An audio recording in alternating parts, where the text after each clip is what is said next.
రేవంత్ రెడ్డి గారి ఏడాది పాలన అయిపోయింది. ఏం చెప్పిండ్రు ఆ రోజు ప్రజలకు చాలా హామీలు ఇచ్చారు. కానీ ఏడాదిలో నిజంగా రేవంత్ రెడ్డి గారు చేసింది ఏమైనా ఉన్నది అంటే అయితే కోతలు, లేకపోతే ఎగవేతలు, కాదంటే కేసులు. కేసీఆర్ గారి ప్రభుత్వం గతంలో అనేక సంక్షేమ కార్యక్రమాలు తెస్తే ఆ సంక్షేమ కార్యక్రమాలకు కోతలు పెట్టినారు. కాంగ్రెస్ పార్టీ మేనిఫెస్టోలో చెప్పిన వాటిని ఎగవేతలు చేస్తూ ఉన్నారు. ప్రశ్నించే వారి మీద కేసులు పెడతా ఉన్నారు. ఇంతకు మించి రేవంత్ రెడ్డి సాధించింది అయితే ఏమి లేదు. ఎగవేతలంటే గుర్తొస్తూ ఉంది. ఆ మధ్య మా రసమై బాలకృష్ణ నన్ను మానకొండూరు పిలిచిండు. నేను ఆడికి పోయి రేవంత్ రెడ్డి నువ్వు రుణమాఫీ ఎగ్గొట్టినవు, నువ్వు తులం బంగారం ఎగ్గొట్టినవు, రైతు భరోసా ఎగ్గొట్టినవు, మహిళలకు మహాలక్ష్మి ఎగ్గొట్టినవు, వృద్ధులకు 4000 ఆసరా పెన్షన్ ఎగ్గొట్టినవు, ఇవన్నీ ఎగ్గొట్టినవు నాయన.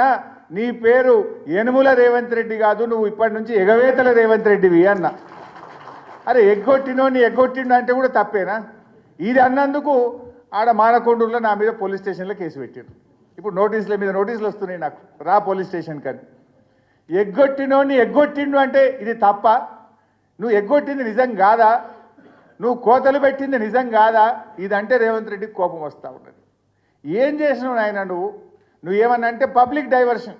ఇలా కేటీఆర్ గారి మీద కేసు పెట్టి, ఒక అక్రమ కేసు పెట్టి అన్యాయంగా ఇరికిచ్చే ప్రయత్నం చేసి ఒక పబ్లిక్ అటెన్షన్ డైవర్షన్.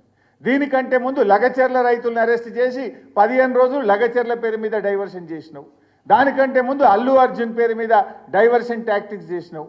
దానికంటే ముందు తెలంగాణ తల్లిని మార్చిన అని చెప్పి దాని మీద 15 రోజులు డైవర్షన్ టాక్టిక్స్. టీజీని టీఎస్ చేస్తున్నా అని ఒక డైవర్షన్ టాక్టిక్స్. తెలంగాణ ఎంబ్లం మారుస్తున్నా అని డైవర్షన్ టాక్టిక్స్. ఇవి తప్పడు అసలు ప్రజలకు చేసింది ఏమన్నా ఉన్నదా? నువ్వు ఇచ్చిన హామీలు అమలు చేసింది ఏమన్నా ఉన్నదా? కేసీఆర్ గారు పెట్టిన సంక్షేమ పథకాలు, కళ్యాణ లక్ష్మి ఈరోజు చెక్కులు పిల్లలు పుట్టినాక వస్తున్నాయి. ఆ రోజు ఏం చెప్పిండు? పెళ్లి కాకముందే తులం బంగారం ఇస్తా కళ్యాణ లక్ష్మి అన్నాడు. పెళ్లి అయినాక పిల్లలు పుట్టినాక కూడా రేవంత్ రెడ్డి పాలనలో ఇంకా కళ్యాణ లక్ష్మి చెక్కులు రాని పరిస్థితి. కేసీఆర్ కిట్ వస్తలేదు, న్యూట్రిషన్ కిట్ బంద్ అయిపోయింది, బతుకమ్మ చీరలు బంద్ అయిపోయినాయి, రైతు బంధు బంద్ అయిపోయింది, బీసీ బంధు బంద్ అయిపోయింది, దళిత బంధు బంద్ అయిపోయింది. ఉన్న పథకాలు బంధు పెట్టుడు తప్ప నువ్వు కొత్తగా తెచ్చింది ఏమన్నా ఉన్నదా? నువ్వు రైతు భరోసా అన్నావు.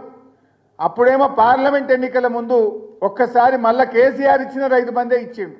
చెప్పిందేమో ఇప్పుడైతే 10,000 మేమొస్తే 15,000 అన్నాడు. కానీ ఇచ్చింది 5,000. అది పార్లమెంట్ ఎన్నికలు దృష్టిలో పెట్టుకొని ఇచ్చిండు. ఎలక్షన్ అయిపోయింది, వానకాలం రైతు బంధు ఎగ్గొట్టిండు. ఇప్పుడు మళ్ళీ జెడ్పీటీసీ ఎన్నికలో లోకల్ బాడీ ఎన్నికలు వస్తాయని మళ్ళొక్కసారి రైతు బంధు వేస్తాడు. ఎలక్షన్ అయిపోయాక మళ్ళీ ఎగ్గొడతాడు ఎగవేతల రేవంత్ రెడ్డి. అంటే రైతు భరోసా విషయంలో రైతుల్ని మోసం చేసిండు. రుణమాఫీ చూస్తే సగం మందికి కూడా రుణమాఫీ కాలేదు.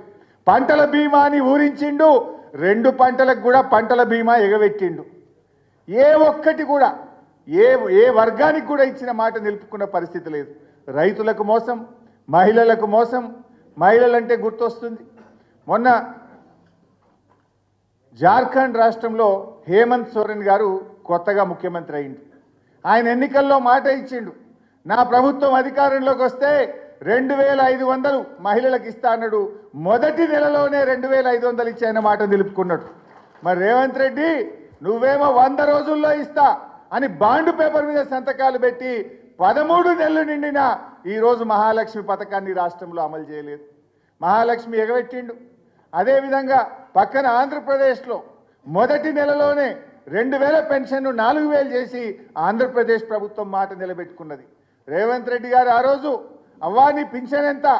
ఇగో వచ్చే నెల ఇందిరమ్మ రాజ్యం రాగానే 4,000 ఇస్తా అన్నాడు. ఎన్ని నెలలు కావాలి నాయన నీకు? వచ్చే నెల పోయి 13 నెలలు నిండినా ఇవాళ పక్కన ఆంధ్రప్రదేశ్లో 4,000 ఇచ్చిండు. కానీ ఈ రేవంత్ రెడ్డి ఆసరా పెన్షన్దారులకు 40 లక్షల మంది అవ్వాతాతలకు 4,000 పింఛన్ ఇవ్వకుండా ఇచ్చే 2,000 కూడా 2 నెలలు ఎగ్గొట్టి పాపాన్ని మూటగట్టుకున్నాడు ఈ రేవంత్ రెడ్డి. అంటే ఏం చేసినావు నువ్వు? ఏ వర్గానికి ఇచ్చిన మాట నిలుపుకున్నావని నేను అడుగుతా ఉన్నా. ఎస్సీ ఎస్టీ బీసీ రెసిడెన్షియల్ స్కూళ్ళలో పిల్లల ఉసురు పోసుకున్నాడు. 60 మంది పిల్లలు చనిపోయింది. ఆ పిల్లలకు సరిగ్గా అన్నం పెట్టక ఆ పిల్లలందరూ ఆసుపత్రుల పాలు చేసినటువంటి ఘనత ఈ ఏడాది పాలనలో రేవంత్ రెడ్డికి దక్కుతుంది. అంటే ఈ రకంగా ఎగవేతలు ఒకవైపు చేస్తూ ఉన్నాడు. ఇక కేటీఆర్ లాగా ఎవరు ప్రశ్నిస్తే వాళ్ళ మీద కేసు. మా సోషల్ మీడియా అక్క చెల్లెళ్ళు అన్నదమ్ములు ప్రశ్నిస్తే వాళ్ళ మీద కేసులు, ఎవరు ప్రశ్నిస్తే వాళ్ళ మీద కేసులు పెట్టి ఇవాళ అణిచివేయాలనేటువంటి ప్రయత్నం చేస్తున్నాడు. ఏమన్నా సంక్షేమ పథకాలు ఏమైనా నాయన అంటే డబ్బులు లేవు అంటాడు. కానీ ఈయన ఏం చేస్తుండు? ఈయన భూములకు, ఈయన కుటుంబ సభ్యుల భూముల కాడికి వేల కోట్లు ఖర్చు పెట్టి 6 లైన్ రోడ్ వేస్తా ఉన్నాడు కలవకుర్తి దాకా. ఈయన నేను మెట్రో రైల్ 50,000 కోట్లతో మెట్రో రైలు చేస్తా అంటుండు, ఎలివేటెడ్ కారిడార్స్ కడతా అంటుండు, 1,00,000 కోట్లతో మూసీ ప్రాజెక్టు కడతా అంటుండు. మరి అవ్వాతాతలకు 4,000 పింఛన్ ఏమైందంటే పైసలు లేవంటాడు. అరే రైతులకు 7,500 రైతు బంధు ఏమైందంటే పైసలు లేవంటాడు. మరి మూసీకి 1,00,000 కోట్లు ఆడికెళ్ళి వస్తున్నాయి నాయన నీకు? నువ్వు 50,000 కోట్లతో మెట్రో రైలు కడతా అంటున్నావు, దానికి పైసలు ఉంటాయి అంటే బడా బడా కాంట్రాక్టర్లకు పైసలు ఇవ్వడానికి, ఢిల్లీకి కమిషన్లు పంపడానికి మాత్రం నీకు పైసలు వస్తాయి. ఇవాళ అవ్వ తాతలకు ఇవ్వడానికో, మా రైతులకు ఇవ్వడానికో, మా మహిళలకు ఇవ్వడానికి నీకు డబ్బులు లేవా అని నేను అడుగుతా ఉన్నా ఈరోజు ముఖ్యమంత్రిని. అంటే ఆయన నిజస్వరూపం ఇవాళ బయటపడతా ఉంది. దీన్ని మనం ప్రజల్లోకి తీసుకుపోవాల్సిన అవసరం ఉంది. ఇలా అప్పులను కూడా మాట్లాడిండు. మీరందరూ అసెంబ్లీలో చూశారు. ఈ రేవంత్ రెడ్డి ప్రభుత్వాన్ని అసెంబ్లీలోనే ఒప్పించి మెప్పిపించి నోరు మూయించిన అప్పుల గురించి. 7 లక్షల కోట్లని 8 లక్షల కోట్లని అప్పులంటే నిండు అసెంబ్లీ సాక్షిగా 10 ఏళ్ల బీఆర్ఎస్ పాలనలో బీఆర్ఎస్ ప్రభుత్వం కరోనాతో సహా ఉదయ్ స్కీముతో సహా అన్నీ కలిపి చేసిన అప్పు 4,17,000 కోట్లే. నువ్వు ఒక్క ఏడాదిలో 1,37,000 కోట్ల రూపాయలు అప్పులు చేసినావు. అంటే దీన్ని బట్టి ఏమర్థమైంది? మనం ఏడాదికి 41,000 కోట్ల అప్పు చేస్తే రేవంత్ రెడ్డి 1,37,000 కోట్ల అప్పులు చేసిండు. ఇప్పుడు ఎవడు అప్పులు ఎక్కువ చేసినట్టు? అంటే నీ ఇష్టం ఉన్నట్టు నీ మంత్రులు, నీ మీడియా, నీ సోషల్ మీడియా అడ్డగోలు ప్రచారాలు చేస్తే అసెంబ్లీలోనే కడిగి పారేసినాం. కాంగ్రెస్ ప్రభుత్వం నోరు మూపించినాం. మళ్ళీ ఎవడన్నా అప్పుల గురించి దుష్ప్రచారం చేస్తే బిడ్డ లీగల్ నోటీస్ ఇస్తాం, కోర్టుకు పోతామని అసెంబ్లీలోనే చెప్పి ప్రభుత్వం నోరు మూయించినాం. తప్పైతే ఇప్పుడే చెప్పు, బయట మాట్లాడితే ఊరుకోం బిడ్డ అని చెప్పాల్సి వచ్చింది. అంటే ఇలా బీఆర్ఎస్ ప్రభుత్వం వరుసగా 2 ఏళ్లు కరోనా ఉన్నా ఉదయ్ అప్పులు కేంద్ర ప్రభుత్వం బలవంతంగా మన మీద రుద్దినా మన ప్రభుత్వం ఏడాదికి 41,000 కోట్ల అప్పు చేస్తే రేవంత్ రెడ్డి ఒక్క సంవత్సరంలో 1,40,000 కోట్ల రూపాయలు అప్పు చేసిండు. ఇప్పుడు ఎవడరా నాయన ఎక్కువ చేసింది? మేం చేసిన దాంట్లో కాళేశ్వరం కట్టినాం, పాలమూరు కట్టినాం, చెరువులు బాగా చేసినాం, జిల్లాకో మెడికల్ కాలేజీ కట్టినాం, కలెక్టరేట్లు కట్టినాం, గురుకుల పాఠశాలలకు పక్కా భవనాలు కట్టినాం, మేము ఇంటింటికి నల్లా పెట్టి నీళ్లు తాగిచ్చినాం, నిరంతరాయ విద్యుత్తునిచ్చినాం. మేము 40,000 కోట్లు చేస్తే ఇన్ని అభివృద్ధి కార్యక్రమాలు చేసినాం. నువ్వు 1,40,000 కోట్లు ఒక్క ఏడాదిలో చేసి నువ్వు చేసిన పని ఒక్కటన్నా ఉన్నదా అని అడుగుతున్నా. బీఆర్ఎస్ కట్టిన ఫ్లైఓవర్లకు రిబ్బన్లు కత్తిరిస్తున్నావు, బీఆర్ఎస్ కట్టిన భవనాలకు రిబ్బన్లు కత్తిరిస్తున్నావు, బీఆర్ఎస్ కట్టిన ప్రాజెక్టులకు రిబ్బన్లు కత్తిరించినావు తప్ప నీ ఏడాదిలో ఒక్క పనన్న చేసినవా రేవంత్ రెడ్డి అని నేను అడుగుతావు. ఈ మాటనే కదా మన కేటీఆర్ గారు అడిగింది. ఈ ఒక్క మాట అడిగినందుకే కదా నువ్వు ఇవాళ అక్రమ కేసులు పెట్టే ప్రయత్నం చేస్తున్నావు.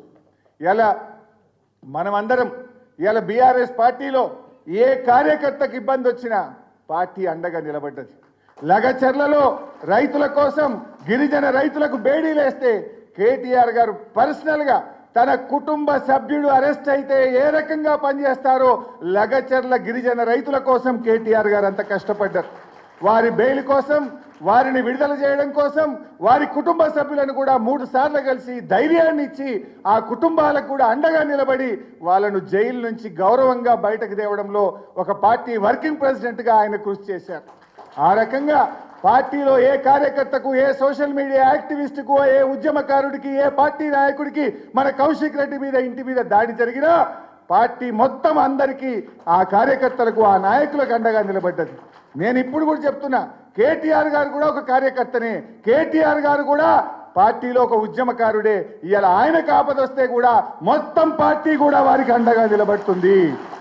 ఏ రకంగా అయితే ఒక నాయకుడి కోసం, ఒక కార్యకర్తకు ఇబ్బంది వస్తే నిలబడ్డామో, ఇవాళ కేటీఆర్ గారి మీద పెట్టిన కేసు ఆయన మీద పెట్టిన కేసు కాదు, ప్రశ్నించే గొంతు మీద పెట్టిన కేసు, ఉద్యమకారుడు మీద పెట్టిన కేసు. ఆయన గ్రాఫ్ పడిపోతుంది కనుక, రేవంత్ రెడ్డి ప్రభుత్వం రోజు రోజుకు దిగజారిపోతుంది కనుక ఇలాంటి కేసులు పెట్టి ప్రజల దృష్టి మరల్చాలనే ఒక కుట్రలో భాగంగానే కేటీఆర్ మీద కేసు తప్ప ఇది వ్యక్తిగతంగా ఆయన చేసిన తప్పు కాదు, నేరం అంతకంటే కాదు. ఈ రాష్ట్ర ఇమేజ్ పెంచడానికి, రాష్ట్ర ప్రతిష్ట పెంచడానికి, రాష్ట్ర గౌరవం పెంచడానికి ఆయన పనిచేస్తే ఒక అక్రమ కేసు పెట్టేటువంటి ప్రయత్నం చేస్తున్నాడు. ఎట్లయితే కేటీఆర్ గారు బీఆర్ఎస్ పార్టీ ప్రతి నాయకుడికి కార్యకర్తగా ఆపదొస్తే నిలబడ్డదో యావత్ బీఆర్ఎస్ పార్టీ ఈరోజు మానసికంగా ధైర్యంగా కేసీఆర్ కు పూర్తిగా అండదండగా ఉంటాం. ఎవరు కూడా భయపడే ప్రశ్నే లేదు. ఏ నాయకుడికి ఆపదొచ్చినా, పార్టీలో ఏ కార్యకర్తగా ఆపదొచ్చినా ఈ పార్టీ ఒక కుటుంబం, ఈ కుటుంబం అంతా కలిసి పోరాడుతుంది, కలిసి అండగా నిలబడుతుందని చెప్పి మనవి చేస్తూ ఈ డైరీ ఆవిష్కరణ ఇంత అద్భుతంగా జరుపుకోవడం నాకు చాలా సంతోషంగా ఉంది. ఈ డైరీ కూడా ప్రింట్ చేసి ప్రతి నియోజకవర్గానికి 1000 డైరీలు మన ముఖ్య నాయకులకు, కార్యకర్తలకు కూడా పంపిస్తాం.